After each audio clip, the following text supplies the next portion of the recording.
주신 말씀 보겠습니다. 마태복음 2장 1절로 12절입니다.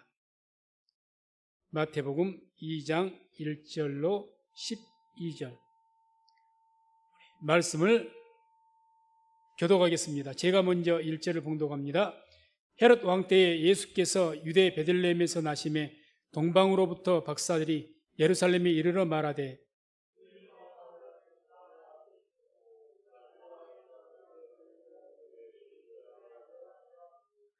헤롯 왕과 온 예루살렘이 듣고 소동한지라.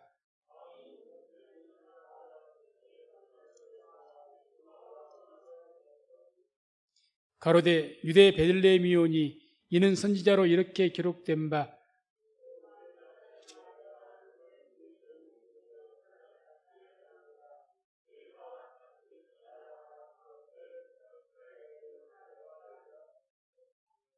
이에 헤롯이 가만히 박사들을 불러 별이 나타난 때를 자세히 묻고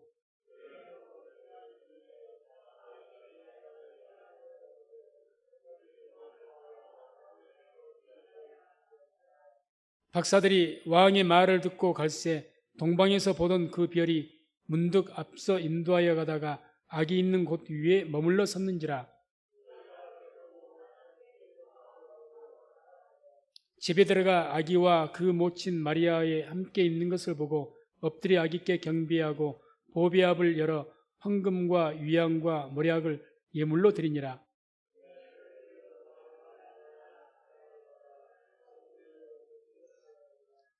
아멘. 말씀을 중심으로 해서 왕으로 나신 이가 어디 계시뇨? 이란 제목으로 말씀을 선포하겠습니다. 오늘 이 말씀은 동방박사라는 이스라엘 백성들이 아니었던 것 같습니다. 그래서 동방의 박사들이니까 아마 이 바벨론 지역에 있었던 그런 어떤 점성술가 아니었을까. 오늘날로 말한다면 천문학자라고 말하겠지만 옛날에 이 별을 관측했다는 것은 이제 점성술이었으니까 그런 분들이 아니었을까 생각이 됩니다. 그런데 묘하게 이런 분들을 통해서 예루살렘에 메시아가 탄생했다는 소식이 전해지게 되고 또 그 백성들이 놀라는, 그리고 오히려 이 동방박사들이 아기 예수를 경배했다는 그런 내용의 말씀이 나오고 있습니다. 그래서 2절 3절을 보게 되면 이런 말씀이 나오죠. 유대인의 왕으로 나신 이가 어디 계시뇨? 우리가 동방에서 그의 별을 보고 그에게 경배하러 왔노라 하니 헤롯 왕과 온 예루살렘이 듣고 소동한지라.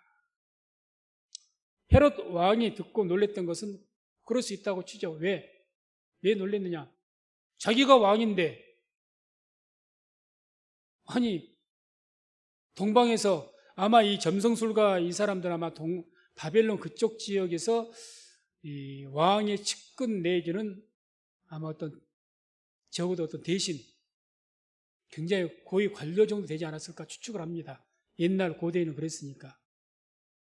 그러니까 이제 버젓이 헤롯 왕 앞에서 유대인의 왕이 어디 계시냐고 찾았다는 것은 이건 죽기를 각오한 거죠. 일반 백성들이 그런 말하면 이건 역적이죠. 그런데 상대가 상대인지라 헤롯 왕도 함부로는 못했겠죠. 다른 유대보다 훨씬 더 큰 나라의 고관인데요, 함부로 건들겠습니까? 아무튼 그래서 헤롯 왕이 놀란 것은 그렇다 쳐요. 근데 예루살렘이 듣고 거기에 있는 백성들이 듣고 소동했다, 이렇게 나옵니다. 우리가 가만히 생각해 보면 메시아 탄생은 다시 말해서 다윗의 자손 예수, 즉 다윗의 자손으로 오신 분이기 때문에 가장 먼저 그 소식을 듣고 전파하고 기뻐해야 될 백성들은 예루살렘이고 거기에 있는 백성들이어야 됐습니다. 이 소식은 누가 먼저 전해야 됩니까? 예루살렘 성전에서 제사장들과 서기관들이 가장 먼저 알고 선포하고 전하고 백성들은 기뻐해야 그게 정상 아니겠습니까? 그게 맞는 거죠. 누구의 왕으로 오셨는데요? 유다의 왕으로 나신 이가 어디 계시냐고 되지 않습니까? 정작 유다 사람들은 몰라요. 듣고 깜짝 놀랍니다. 좀 아이러니하고 쉽게 말해서 웃기지도 않는 이야기죠. 오늘날 성탄절이 크리스마스 이렇게 이름 명명이 되면서 교회 소식자 때로는 믿는 성도들조차 크리스마스가 예수님 탄생을 기뻐하는 날인지 자기들의 축하 잔치를 여는 날인지 구분이 안 갈 정도로 우스갯말로 성탄절날 주님께서 오셔서 교회에 들어가려 했더니 막더랍니다. 그렇게 돼버린 거죠. 지금 그렇게 된 거예요. 그래서 요한복음 1장 9절에서 11절에도 이런 말씀이 나옵니다. 참빛 곧 세상에 와서 각 사람에게 비치는 빛이 있었나니 그가 세상에 계셨으며 세상은 그로 말미암아 지은 바 되었으되 세상이 그를 알지 못하였고 자기 땅에 오매 자기 백성이 영접지 아니하였으나 자기 백성에게 왕이 오셨는데 자기 백성이 영접하지를 않았다는 참 기가 막힐 일입니다. 그런데 그때 2000년 전에 예루살렘이 그랬던 것처럼 오늘날 우리 한국교회 또 한국의 이 성탄절의 문화가 혹 그러지 않는가 걱정이 되기도 합니다. 사실 예수님의 성탄은 인류의 구원이요 축복이요 너무너무 복된 소식이지만 이 성탄의 소식과 예수님의 탄생은 얼마나 악의 세력에 의해서 회방을 받고 방해를 받았는지를 모릅니다. 그냥 자연스럽게 예수님이 탄생하셨고 또 소식이 전해졌고 환영받았다? 전혀 그렇지 않습니다. 오늘 먼저 이 당시에 예수님 탄생할 당시에 가장 먼저 방해했던 사람이 강력하게 방해했던 사람이 누굽니까? 헤롯 왕이었습니다. 유대를 다루셨던 헤롯 왕이 동방박사가 와서 유대인의 왕이 어디 나셨습니까? 물으니까 이제 헤롯 왕이 제사장과 서기관들 아마 이 사람들이 성경을 아니까 잘 알겠다 싶으니까 싹 모았어요. 그래서 4절에 이렇게 말합니다. 왕이 모든 대제사장과 백성의 서기관들을 모아 그리스도가 어디서 나겠느냐 물으니 묻습니다. 결과적으로 왜 이렇게 물었죠? 찾았죠? 헤롯 왕 말대로 자기도 경비하려고? 아니지 않습니까? 어떻게 해서 그것을 막고 메시아 탄생을 예수 탄생을 막고 죽이든지 막든지 그렇게 하기 위해서 7절 8절에도 이에 헤롯이 가만히 박사들을 불러 별이 나타난 때를 자세히 묻고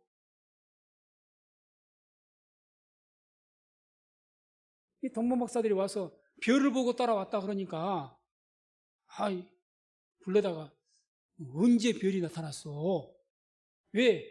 이제 서기관과 제사장들 통해서 어디에서 태어날지는 알았어요. 베들레헴이다더라. 성경이 그렇게 기록되어 있습니다. 알려주니까 베들레헴.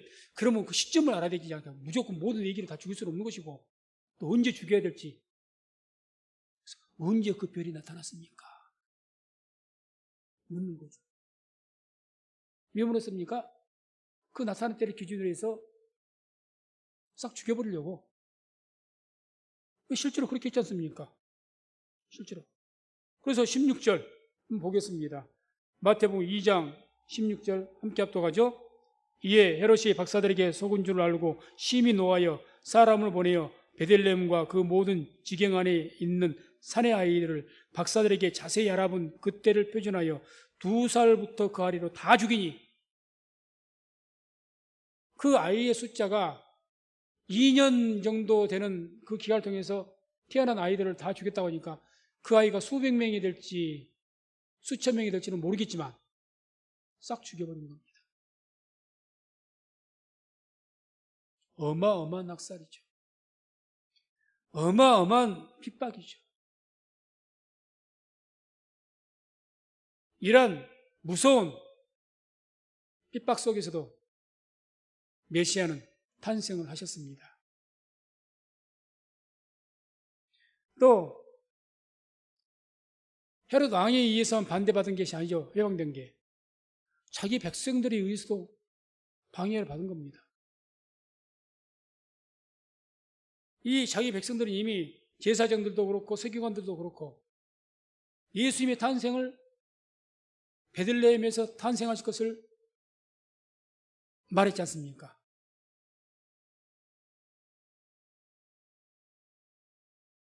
이미 알았다는 이야기죠. 그 말은 메시아가 누구의 자손으로 올 것이며 성경에 다 기록되어 있으니까 언제쯤 탄생할 것이고 어느 지역에 탄생할 것이고 다 성경에 예언되어 있으니까 알만한 사람은 다 압니다. 그런데 그 누구도 그것을 스스로 깨닫고 그 예수님의 탄생을 알고 소식을 전하고 주님을 영접하지 않았더라는 이야기죠. 한마디로 메시아의 탄생에 대해서 관심 바퀴였습니다. 살아가는 것이 너무 바빠서 세상에서 내가 바라고 소망이 너무 좋은 것들이 많아서 메시아가 언제 오시든지 언제 관심 바뀌었다는 거죠.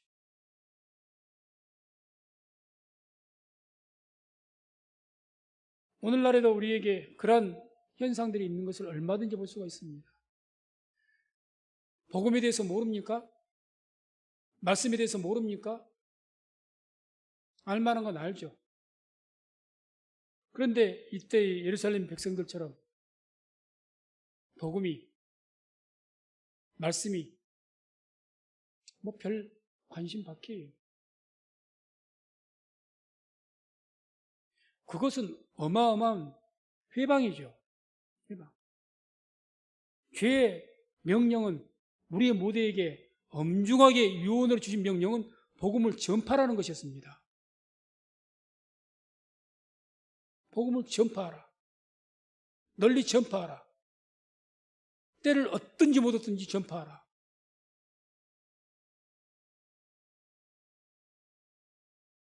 그런데 관심 받기라는 이야기죠. 관심 받기. 그러나 이러한 악한 세력들의 그 방해에 의해서도 하나님의 구원의 표적인 예수님은 이 땅에 탄생하셨고 그 탄생을 통해서 온 인류에게 주를 영접하고 믿는 모든 자들에게 구원의 은혜가 미친 줄로 믿습니다. 이것이 복음이죠. 한마디로 아무리 악한 세력이, 모든 세력이 그렇게 주의 탄생, 메시아가 이 땅에 탄생하는 것을 방해하고 소식이 전파되는 것을 방해하고 누르고 억압하고 했을지라도 그럼에도 불구하고 예수님은 탄생하셨고 복음은 선포가 되어졌습니다. 그게 오늘의 성탄절이죠. 이 성탄을 감사하면서 기뻐하면서 성탄이라는 게 뭡니까? 예수님의 탄생을 통해서 빛이신 예수님의 탄생을 통해서 사망의 저주, 어둠의 저주가 다 물러가는 역사가 임하게 된 줄로 믿습니다. 그래서 오늘 우리가 이 동방박사 이분들이 참 이방인이고 점성술사였는데 어떻게 이분들이 그 별을 보고 왔다고 하는데, 물론 우리가 성경을 쭉 읽어보게 되면 동방박사는 그 별을 관측하는, 전문으로 관측하는 사람이니까 별을 유심히 쳐다보면 별자리를 본다든지 별의 빛을 본다든지 그런 것들을 봤을 때 그분들은 전문가이기 때문에 특이한 현상이 있으면 알아봅니다만은 일반 사람들은 전혀 못 알아보죠. 만약에 이때 이 별들이 우리가 영화에서나 보는 것처럼 막 왕별이 갑자기 나타나고 여기에 뒤에 있는 우리 별처럼 막 빛이 찬란하게 빛나면 그걸 못 볼 사람이 누가 있습니까? 그러면 이 동방박사만 아는 게 아니라 온 세상 사람이 다 알아요. 예수님이 탄생하신 베들레헴의 마구간에 영화에서 본 것처럼 빛이 그냥 하늘에서 별이 빛이 쫙 서치라이트가 비치듯이 쫙 그 집이 비친다면 누가 예수님 탄생을 몰라요? 바보입니까? 소경입니까? 그걸 모르게? 아니에요.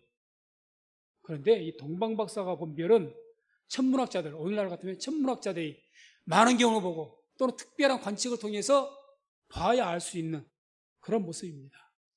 우리 이 별이 오늘날 과학의 발달로 인해서 보이저 3호라는 그런 천문 관측 프로그램을 통해서 그때 당시에 예수님 탄생 당시에 그 천체를 추적했더니 당시에 목성과 토성이 이렇게 복잡합니다만 말하면 그것이 이제 교차하면서 이렇게 나타나는, 그래서 그때 이 목성과 목성이 가장 빛을 발한 그때가 있대요. 그래서 그게 약 802여 년마다 한 번씩 이렇게 836년마다 일이 생긴답니다.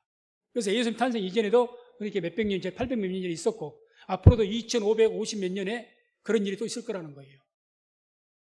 그래서 아주 목성이었을 것이다 이렇게 이제 추측을 하는 거죠, 과학적으로.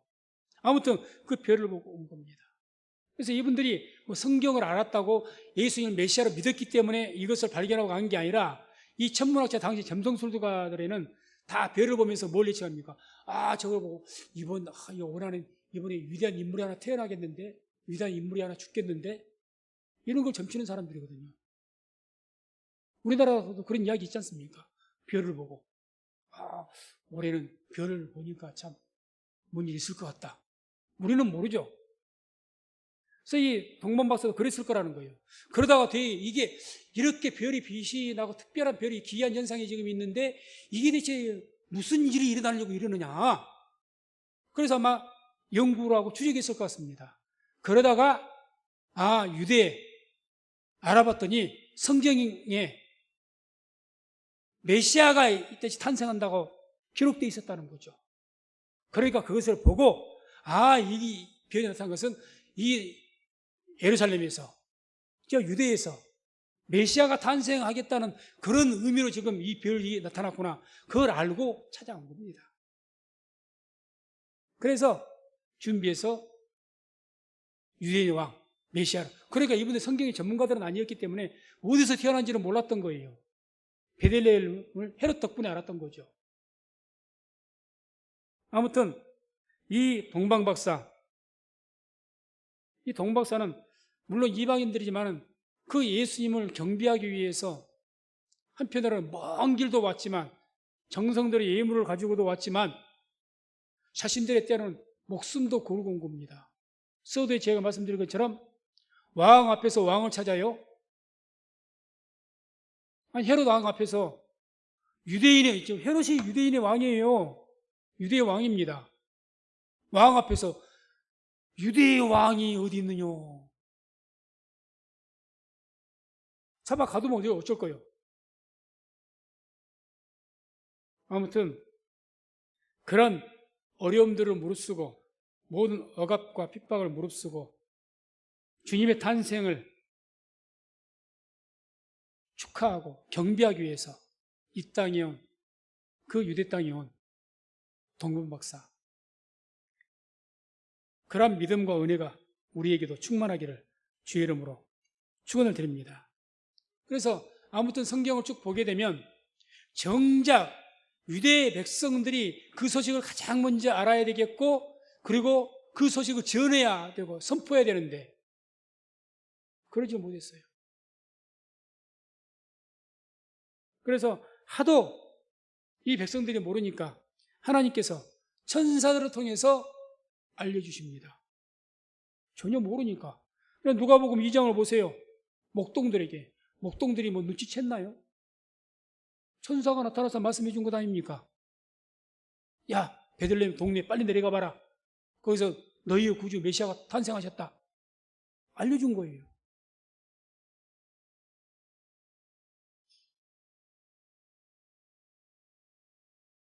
자기 백성들이, 유대 백성들이 아무도 주의 복음을 전하지도 않고 주의 탄생의 소식을 아무도 안 전하니까 선포하고 누군가는 전해야 되는데 그러니까 아무도 안 전하니까 천사가 직접 선포를 합니다.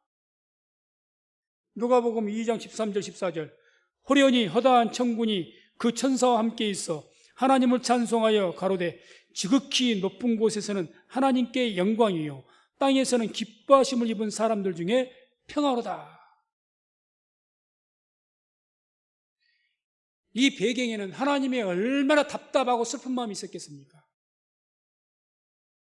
그렇게 선지자를 통해서 내가 너에게 하나님께서 메시아를 보내겠다 그렇게 예언하시고 시기를 말씀하시고 장소를 말씀하시고 모든 걸 다 수십 가지의 그 예언을 통해서 메시아 탄생을 알렸는데 아무도 모르는 거예요. 아무도 영접하지 않는 거예요. 오죽 하나님 답답하셨으면 그 점성술사들이 다 알고 오게끔 하시고 그들을 통해서 복음이 전파되게 하시고 아무것도 모르는 목동들 그것도 본인들이 깨달은 것도 아니잖아요. 천사들이 알려줘서 알게 하시고 오직 답답하셨으면 천사들이 복음을 직접 예수님 탄생을 선포하도록 만드시고 아무도 선포 안 하니까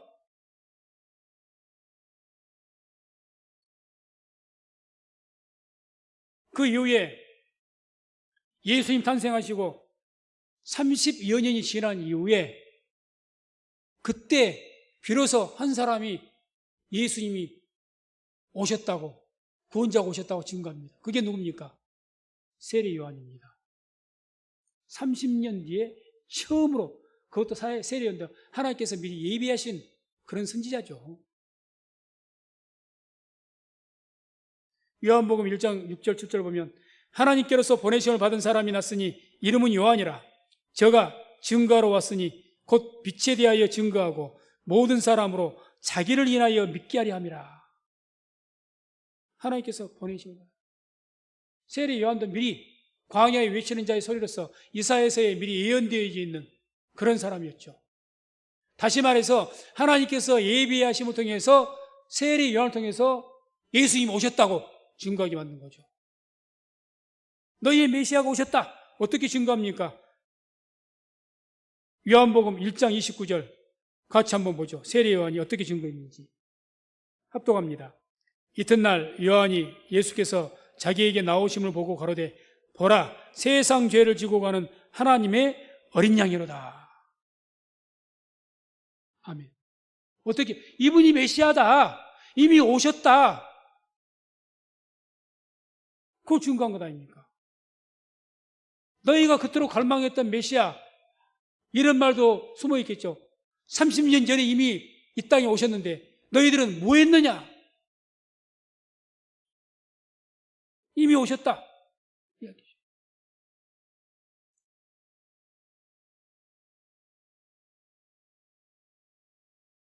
아무튼 이와 같이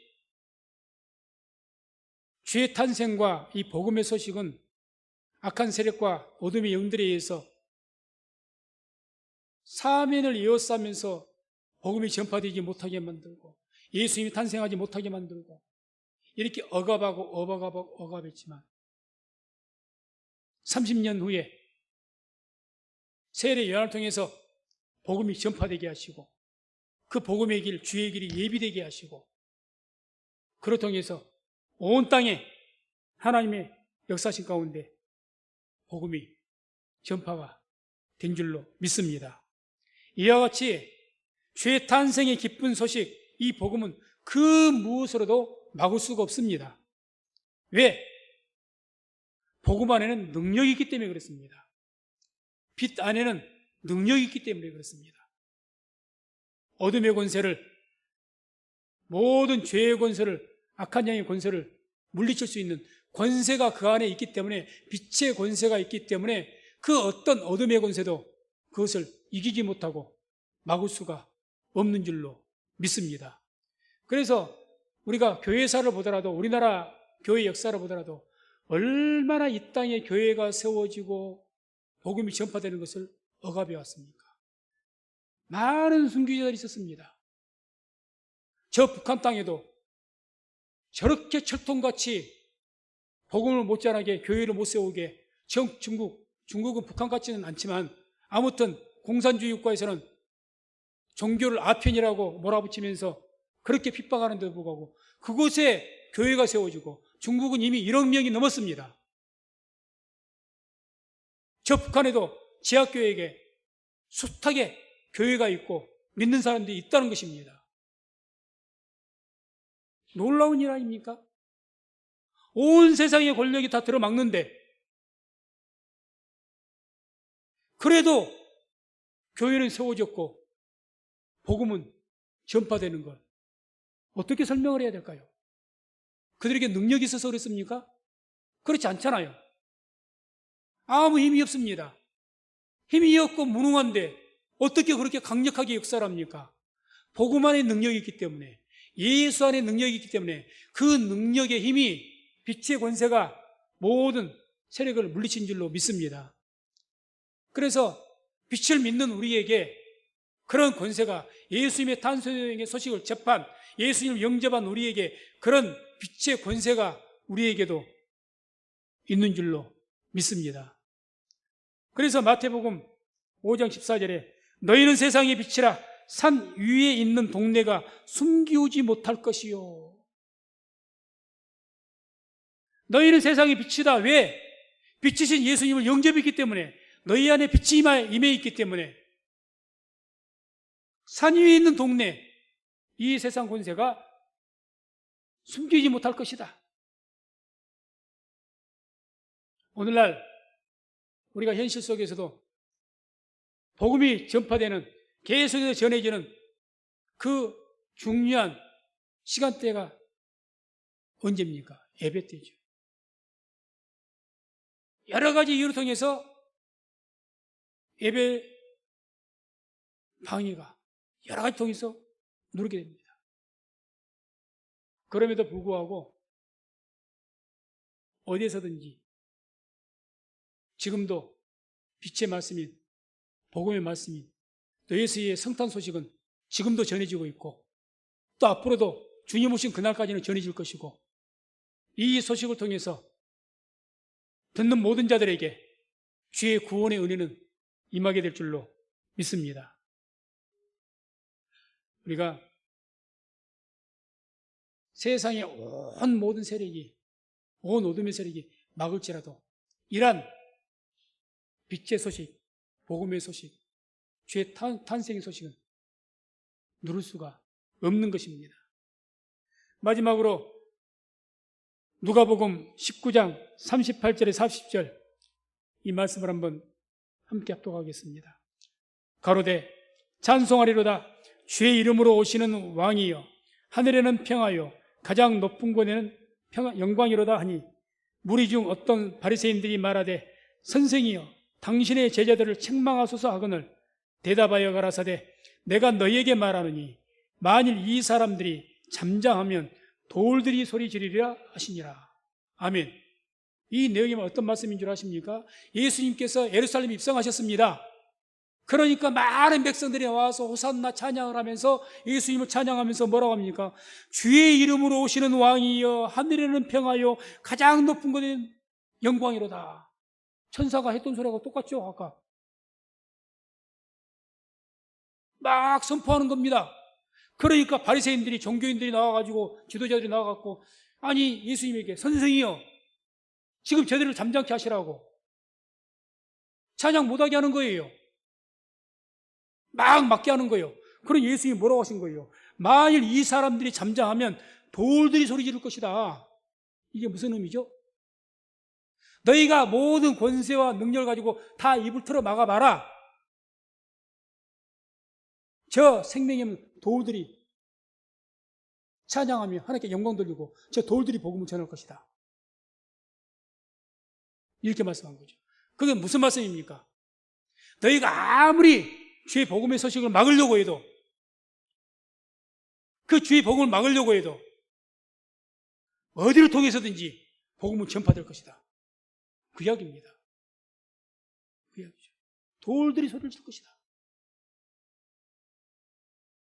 이와 같이 주의 복음의 소식은 반드시 선포가 될 것이고 능력이 있습니다. 그 선포된 곳에 하나님의 역사가 일어나게 되는 것입니다. 그래서 오늘은 2020년, 정확하게는 이제 2026년 정도 전에 예수님께서 탄생하셨습니다. 그런 성탄절입니다. 이 성탄절날 항상 이러한 그 주의 탄생, 그 탄생의 소식을 다시 한번 되새기시면서 마음에 새기시고, 그런 억압과 그런 방해와 그런 악한 권세, 모든 억압에도 불구하고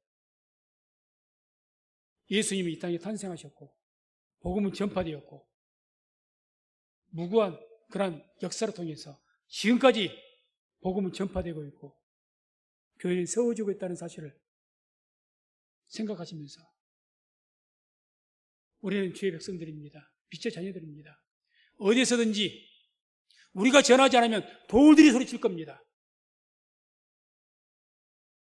우리가 전하지 않으면 저 점장들이 복음을 전할지도 모르겠습니다. 점성술과 바빌론 사람들이 와서 예수님 경배했던 것처럼 믿는 우리가 안전하니까 점장이 통해서 전해질 수도 있는 거예요. 그걸 뺏기시겠습니까? 항상 이런 사실을 기억하시고 이 성탄절날 더욱 주의 탄생의 소식을 널리 전하시고 그 주의 탄생의 그 은혜와 그 충만한 그 기쁨을 누리시는 복된 그런 성탄절 되시기를 주의 이름으로 축원을 드립니다. 기도하겠습니다.